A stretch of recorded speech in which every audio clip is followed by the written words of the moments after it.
എല്ലാവർക്കും നമസ്കാരം. തിക്കുടു വ്ളോഗ്സിൻ്റെ പുതിയൊരു വ്ളോഗ്സിലേക്ക് എല്ലാവർക്കും സ്വാഗതം. നമ്മളപ്പോൾ ഒന്ന് ചിമ്മിനി ഡാമിലേക്ക് വന്നേക്കാണ്. ചിമ്മിനി ഡാം എന്ന് പറഞ്ഞു കഴിഞ്ഞാൽ ഡാം കാണാനായിട്ടില്ല നമ്മൾ മെയിനായിട്ട് വന്നേക്കുന്നത്. ഡാമിൻ്റെ ഉള്ളിൽ കൂടെ ഡാമിൻ്റെ കാടിൻ്റെ ഉള്ളിൽ കൂടെ അങ്ങനെ തന്നെ പറയണം. കാടിൻ്റെ ഉള്ളിൽ കൂടെ നമുക്കൊരു ട്രക്കിംഗ് ഉണ്ട്, നടന്നിട്ടുള്ള ട്രക്കിംഗ് 3 മണിക്കൂറുള്ളത്. അപ്പോൾ ഓൾറെഡി ഒരു തവണ ഞാൻ പോയിട്ടുള്ളതാണ്. അന്ന് ഭയങ്കര വേനൽക്കാലമായതുകൊണ്ട് ഞങ്ങൾക്ക് വലിയ വൈബൊന്നും ഫീൽ ചെയ്തില്ല. ഒരു വെള്ളച്ചാട്ടമൊക്കെ ഉണ്ട് അതിൻ്റെ ഉള്ളിൽ, അതൊക്കെ ശരിക്കും അനുഭവിക്കണമെങ്കിൽ നമ്മൾ മഴക്കാലത്ത് തന്നെ പോകണം. അന്ന് ഞങ്ങൾ ഒരുപാട് പ്ലാനൊക്കെ ചെയ്തതാണ് മഴക്കാലത്ത് പോകാനായിട്ട്. അന്ന് നമ്മളൊപ്പം ഉണ്ടായിരുന്നവരൊന്നും ഇപ്പോൾ ഇവിടെ ഇല്ല. അവർ പഠിപ്പിൻ്റെ ജോലിയുടെ ആവശ്യങ്ങൾക്കൊക്കെ വേറെ പുറത്തേക്കൊക്കെ പോയേക്കാം. അപ്പോൾ നമ്മളെ കൂടെ അന്നുണ്ടായിരുന്ന അച്ഛമാമനുണ്ട്. അച്ഛമാമന് പിന്നെ വേറെ പണിയൊന്നും ഇല്ലാത്തതുകൊണ്ട് കുഴപ്പമില്ല. പിന്നെ നമ്മൾ പുതിയ ഒരാളെ ഇറക്കിയിട്ടുണ്ട്, ശോഭ. ഇത് കണ്ട ഊഞ്ഞാലാടുന്നുണ്ടില്ലേ, ശോഭ ഉണ്ട് നമ്മളെ കൂടെ. ശോഭ നമ്മളിപ്പോൾ ഒരുവിധ സ്ഥലത്തേക്കൊക്കെ ഇപ്പോൾ വരുന്നുണ്ട്. ശോഭ ഓക്കെയാണ്, വൈബാണ്. അപ്പോൾ നമ്മളിപ്പോൾ വെയിറ്റ് ചെയ്ത് നിൽക്കുക. കുറച്ച് പേര് ട്രക്കിങ്ങിന് പോയിട്ടുണ്ട്. അപ്പോൾ നമ്മൾ ഫോറസ്റ്റിൻ്റെ ഒരു ഗൈഡ് ഉണ്ടാവും. ഗൈഡ് വന്നിട്ട് വേണം നമുക്ക് പോകാനായിട്ട്. പോണതിനുള്ളിൽ നമ്മളൊരു ഫോമൊക്കെ ഫില്ല് ചെയ്ത് കൊടുക്കണം. നമ്മളെ പേരും അഡ്രസ്സും ഫോൺ നമ്പറൊക്കെ എഴുതിയിട്ട്. എങ്ങാനും കാട്ടിൽ പോയിട്ട് ഒരു ആനയും പുലിയാനും പിടിച്ചു കഴിഞ്ഞാൽ ഇന്ന ആളെ പിടിച്ചതെന്ന് അവർക്ക് പറയണ്ടേ, അതിന് വേണ്ടി ഒരു ഫോമൊക്കെ ഫില്ല് ചെയ്ത് കൊടുക്കണം. പിന്നെ പെർ ഹെഡ് 200 രൂപയാണ് ഒരാൾക്ക് വരാം. 200 രൂപയിൽ 3 മണിക്കൂർ ഫോറസ്റ്റിൻ്റെ ഒരു ഗൈഡ് ഉണ്ടാവും നമ്മളെ കൂടെ. നമ്മൾ വെയിറ്റ് ചെയ്ത് നിൽക്കുക. ഗൈഡ് വന്നു കഴിഞ്ഞാൽ നമ്മൾ കാടിൻ്റെ ഉള്ളിൽ കൂടെ ചെറിയൊരു ട്രക്കിങ്, ഒരു 3 മണിക്കൂറത്തെ ഒരു യാത്ര. അപ്പോൾ ഗൈഡ് വന്നിട്ട് നമുക്ക് പോകുമ്പോൾ ബാക്കി വിശേഷങ്ങൾ കാണാം. ഓക്കെ, അങ്ങനെ നമ്മൾ ടിക്കറ്റൊക്കെ എടുത്തിട്ട് നമുക്കൊരു ഗൈഡിനൊക്കെ കിട്ടിയിട്ടുണ്ട്. ഗൈഡിൻ്റെ കൂടെ കാടിൻ്റെ ഉള്ളിലേക്ക് പോവാണ്. ഞാൻ ഏറ്റവും ബാക്കിലാണ് നടക്കുന്നത്, അവരിതേ ഫ്രണ്ടിൽ നടക്കുന്നുണ്ട്. കുന്നും മലയും വൈബാണ്.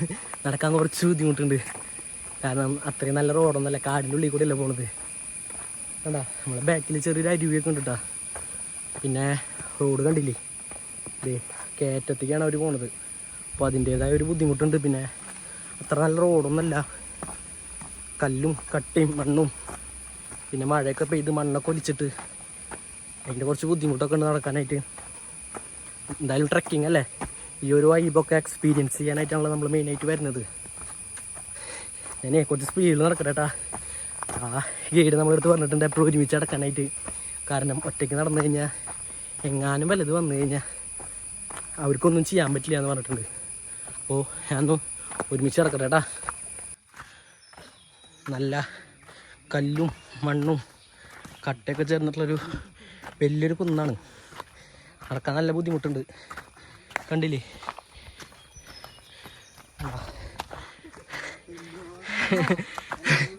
നല്ല ബുദ്ധിമുട്ടുണ്ട് നടക്കാനായിട്ട്. നമ്മളങ്ങനെ നടന്ന് ഏകദേശം ഒരു 2 കിലോമീറ്ററോളം കാടിൻ്റെ ഉള്ളിൽ കൂടെ നടന്നു. മൃഗങ്ങളെ കാണുന്ന കേസിൽ നമുക്ക് ഒരു ഉറപ്പും പറയാൻ പറ്റില്ല. കാടാണ്, എന്താ എപ്പോഴും ഉണ്ടാവാമെന്ന് പറയാൻ പറ്റില്ല. അതുകൊണ്ട് അവർ നമുക്കൊരു ഉറപ്പും തരില്ല മൃഗങ്ങളെ കാണുന്ന കേസിൽ. ഭാഗ്യം പോലെ ഇരിക്കും നമ്മുടെ. അപ്പോൾ അന്ന് ട്രക്കിങ്ങിന് വന്നിട്ടാണെങ്കിലും ഞങ്ങൾക്ക് മൃഗങ്ങളൊന്നും കിട്ടിയില്ല. അതൊന്നാമത് വേനൽക്കാലം കൂടിയായിരുന്നു. നമുക്ക് കാടിൻ്റെ ഉള്ളിൽ എക്സ്പ്ലോർ ചെയ്യാം. കണ്ടില്ലേ ഒരു വെള്ളച്ചാട്ടം കണ്ടില്ലേ. ഇതൊക്കെ കടന്നിട്ട് വേണ്ട നമുക്ക് നമ്മുടെ ട്രക്കിങ് മുന്നോട്ട് കൊണ്ടുപോകാനായിട്ട്. വഴിയൊക്കെ നല്ല ബുദ്ധിമുട്ടാണ്, പാറയമക്കൂടെ ഒക്കെ നടക്കണം.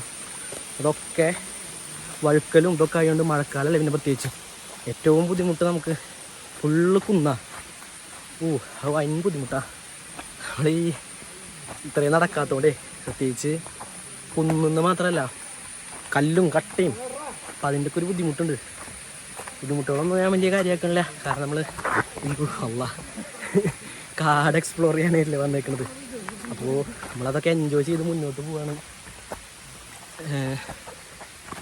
ഫാമിലി ഒന്നായിട്ട് നമുക്ക് ഈ ഒരു പരിപാടിക്ക് ഇറങ്ങാനേ പറ്റില്ല, കാരണം സ്ത്രീകളായിട്ട് എളുപ്പം നമുക്ക് മുന്നോട്ട് പോകാൻ പറ്റില്ല. നമുക്ക് നമ്മൾ ഫ്രണ്ട്സ്, കൂട്ടുകാരന്മാർ, കസിൻസ് അങ്ങനെയുള്ള ആൾക്കാരായിട്ട് നമുക്കിത് എക്സ്പ്ലോർ ചെയ്യാം. അതാണ് നമുക്ക് ഏറ്റവും നല്ല ഓപ്ഷൻ. അല്ലാതെ ഈ കുന്നും മലയൊക്കെ കയറല് അവരെ കൊണ്ട് നടക്കുമെന്ന് എനിക്ക് തോന്നണല്ലേ. അപ്പോൾ അതൊക്കെ ഒന്ന് എല്ലാവരും സൂക്ഷിക്കുക. ഇങ്ങോട്ടൊക്കെ വരാൻ പ്ലാൻ ചെയ്യുന്നുണ്ടെങ്കിൽ പരമാവധി ഫ്രണ്ട്സ് കസിൻസൊക്കെ ആയിട്ട് വരാൻ ശ്രമിക്കുക. അതായിരിക്കും നമുക്ക് ഏറ്റവും നല്ല ഓപ്ഷൻ. അല്ലെങ്കിൽ പിന്നെ കുന്നും മലയൊക്കെ കയറാൻ തയ്യാറായിട്ടുള്ളവരായിട്ട് വരണം, അല്ലാണ്ട് എളുപ്പമല്ല. ഇപ്പം തന്നെ ശ്വാസം മുട്ടി മനുഷ്യല്ലാണ്ടായി. ഞങ്ങൾ നടന്നു പോണതിൻ്റെ ഇടയിൽ ഞങ്ങൾക്ക് കിട്ടിയൊരു പുഴുവാണിട്ടത്. വൻ സീനാന്ന് പറഞ്ഞ ഈ പുഴു വൻ ചൊറിച്ചിലാന്നാണ് ചേട്ടൻ പറഞ്ഞത്. ഓക്കെ, വഴിയൊക്കെ വൻ സീനാണ്. മഴക്കാലമായ കാരണം ഈ വഴുക്കലൊക്കെ ഉണ്ട് പാറയുടെ മേലെ. ഒന്നാമത് എൻ്റെ ചെരുപ്പ് ഇത്തിരി തേഞ്ഞിട്ടുള്ള അതിൻ്റെ സീൻ വേറെ. എൻ്റെ ചെരുപ്പൊക്കെ കയ്യിൽ പിടിച്ചിട്ടാണ് ഞാൻ പോയിരുന്നത്, കണ്ടില്ലേ. കാരണം ഓൾറെഡി 2 തവണ വീഴാൻ പോയി. പിന്നെ നമുക്ക് ഈ പോണേൻ്റെ ഇടയിൽ തന്നെ ഒരുപാട് ഇതുപോലെ വെള്ളച്ചാട്ടങ്ങൾ കവർ ചെയ്യണം. അത് കുറച്ച് ടാസ്ക്കാണ്. ചിലയിടത്താണെങ്കിൽ വൻ ചെളി അങ്ങനത്തെ കുറച്ച് ഇതൊക്കെ ഉണ്ട്. അപ്പോൾ ഒന്നാമത് എൻ്റെ ചെരുപ്പ് നല്ല ചെരുപ്പായതുകൊണ്ട് നല്ല ഓർക്കിയിരുന്നു. അതുകൊണ്ട് ഞാൻ കയ്യിൽ കയറി പിടിച്ചത്. കണ്ടില്ലേ, വീണ്ടും വീണ്ടും ഇങ്ങനെ ചെറു ചെറു വെള്ളച്ചാട്ടങ്ങൾ ഇങ്ങനെ വന്നുകൊണ്ടിരിക്കുക മലയുടെ മേലെ നിന്ന്. ചെറുതാണ് കേട്ടോ, വലുതൊന്നല്ല. വലുതെന്ന് പറയാനായിട്ട് നമുക്ക് എത്തണമല്ലോ വെള്ളച്ചാട്ടത്തേക്ക്. പിന്നെ നമ്മുടെ ഫ്രണ്ടിൽ ആ ചേട്ടൻ നടന്ന് മുന്നിട്ട് കാര്യങ്ങളൊക്കെ പറഞ്ഞു തരുന്നുണ്ട്. ഒരുപാട് അറിവുകളാട്ടോ നമുക്ക് ആൾ തന്നത്. ഗീസ് അപ്പോൾ നമ്മളെ കൂടെ നമ്മൾ ചേട്ടൻ്റെ പേരെന്തായിരുന്നു? അല്ലെ ഗിരീഷ് ആളാണ് നമ്മളെ ഗൈഡായിട്ട് വന്നിട്ടുള്ളത്. അപ്പോൾ ആള് ഈ ട്രക്കിങ്ങിനെ കുറിച്ച് ആളൊരു എക്സ്പീരിയൻസ് പറയും. ഇവിടെ പറഞ്ഞോ. ഇവിടെ അനിമൽസിനൊക്കെ ഇഷ്ടംപോലെ കാണും. പക്ഷെ ഇതൊരു ഭാഗ്യം പോലെ ഇരിക്കും. ഇത് ഫുൾ കാടാണ്. ഏത് ഭാഗത്താണ് നിൽക്കുന്നതെന്ന് പറയാൻ പറ്റില്ല. പിന്നെ നമ്മൾ അന്ന് വന്നപ്പോഴേ ആള് പറഞ്ഞിരുന്നു നമ്മൾ 2-3 തരം കാടിൻ്റെ ഉള്ളിൽ കൂടെ പോകുന്നു. അപ്പോൾ ആ കാടുകളെ കുറിച്ച് പറയുകയാണെങ്കിൽ എങ്ങനെയായിരിക്കും? ഇത് സെമി ഗ്രീനാണ്. നമ്മൾ വന്നത് പറമ്പാട് പുഴിയും കാടുകളാണ്. എല്ലാ പുഴിയും കാടുകൾ പുഴിയും കാട് അല്ലേ? അപ്പോൾ ഈ കാടാ? ഇത് സെമി ഗ്രീൻ. സെമി ഗ്രീൻ എന്ന് പറഞ്ഞാൽ ഇത് ചെറുതായി അടഞ്ഞിരിക്കുന്ന കാട്. സൂര്യപ്രകാശം അധികം ഉള്ളിലേക്ക് അടിക്കില്ല അല്ലേ? അന്ന് അതാ ചേട്ടൻ പറഞ്ഞിരുന്നു. പിന്നെ നമ്മളെ ഈ രാജവെമ്പാലൻ ഏറ്റവും കൂടുതൽ കാണുന്ന ഒരു കാട് പറഞ്ഞിരുന്നല്ലോ ആള്. അത് രാജവെമ്പാലനെ കാണുന്നത് അത് വലിയ തണുപ്പുള്ള ഏരിയയാണ് കൂടുതൽ കാണാം. നമ്മൾ പോണ റൂട്ടിൽ പറഞ്ഞില്ലേ? പോണ റൂട്ടിൽ പറഞ്ഞാൽ വരുന്നില്ലേ? അത് പോണ റൂട്ടിൽ റിസർവിന്റെ സൈഡിലൊക്കെ ഉണ്ടാവും. പക്ഷേ പെട്ടെന്നൊന്നും കാണാൻ പറ്റില്ല. നമ്മൾ ഈ ട്രക്കിങ്ങിന്റെ മെയിൻ ഹൈലൈറ്റ് ആണ് നമ്മൾ ഈ വാട്ടർഫോള്. ചെറിയ വാട്ടർഫോളിന്റെ പേരെന്തായിരുന്നു പറഞ്ഞാൽ? സൂരത്തള വാട്ടർഫോൾ അല്ലേ? ഓക്കെ. നമ്മൾ അന്ന് വന്നപ്പോൾ ഇവിടെ വളരെ കുറച്ച് വെള്ളം ഉണ്ടായിരുന്നുള്ളൂ. അപ്പോൾ കണ്ടില്ലേ സാധനമൊക്കെ നമ്മൾ കാണേണ്ടത് തന്നെയാണ് ലൈഫിൽ. കാരണം കാടിൻ്റെ ഉള്ളിൽ ഇങ്ങനെ ഒരു ഹിഡൻ വാട്ടർഫോള്. വെള്ളച്ചാട്ടം കണ്ടു കഴിഞ്ഞാൽ പിന്നെ എനിക്ക് ഭ്രാന്താണല്ലോ. ഒന്നും നോക്കിയില്ല, ഞാൻ ആ കോട്ടിട്ടൻ കൂടെ ഇറങ്ങി. കോട്ടിട്ടനൊന്നും വലിയ വേറെ ഒന്നും ഉണ്ടായില്ല കേട്ടോ. ഫുള്ള് നനഞ്ഞു. നല്ല വൈബായിരുന്നു. നല്ല തണുത്ത വെള്ളം, ഒപ്പം ചെറിയൊരു ചാറ്റൽ മഴയും കൂടി ഉണ്ടായിരുന്നു. എൻ്റെ ഇപ്പോൾ ഈ വാട്ടർഫോളിൻ്റെ അടിയിൽ കൂടി നിൽക്കാന്ന് പറഞ്ഞാൽ കണ്ടില്ലേ, ഫുള്ള് നനഞ്ഞ്. ഒരു ഉപകാരം ഉണ്ടായില്ല കോട്ടൊന്നും ഇട്ടിട്ട്. വെറുതെ കോട്ടിട്ട് ഇറങ്ങി. സാധാ ഡ്രസ്സിൽ തന്നെ പോയി നിന്നാൽ മതിയായിരുന്നു. പക്ഷെ അത് നല്ലൊരു എക്സ്പീരിയൻസ് ആയിരുന്നു കേട്ടോ. ഇതെന്താ വേറൊന്നുമില്ല. ഇത് ഈ വർഷകാലം വേനൽക്കാലം വാട്ടർഫോൾസ് ഉണ്ടാവില്ല. വർഷകാലം ആകുമ്പോൾ മലന്ന് വരാൻ വെള്ളമാണ്. ഇതൊക്കെ നേരെ ഡാമിലല്ലേ പോയി പഠിക്കുക? ഫുള്ള് മറ്റേ ഇവിടെ ഡാമസേക്ക് സ്റ്റോർ ചെയ്യും. അത് മഴ അനുസരിച്ചിരിക്കും കേട്ടോ. നല്ല മഴ മലയ്ക്ക് പെയ്യാണെങ്കിൽ അതനുസരിച്ച് വെള്ളം കുറച്ച് ഇതിനേക്കാളൊക്കെ നന്നായിട്ട് ഇടുന്നൊന്നുമില്ല. വെള്ളം ഇപ്പോൾ ഇവിടെ നിന്ന് ഇതാവും. ഇവിടെ വരേക്കാവോ? ഇതിലെപ്പോൾ വരില്ല. ഇങ്ങോട്ടും ഇല്ല. അതില്ലേ അതെന്ന് ശക്തമായിട്ട് അവിടെ ആയിരിക്കും. നമ്മളെ ലോകത്തെ ഒരുപാട് പ്രശ്നത്തിലുള്ള നമ്മളെ ഒരുപാട് ആരോഗ്യ ഗുണങ്ങളുള്ള നാച്ചുറാലിറ്റിയുള്ള വെള്ളം ഇതിൻ്റെ ഉള്ളിൽ മലയുടെ മേലെ നിന്ന് വന്നതാണെന്നാണ് ചേട്ടൻ പറഞ്ഞത്. കുടിക്കാൻ പോകട്ടെ. അതെന്തോ ഓർത്തിട്ടുണ്ട്.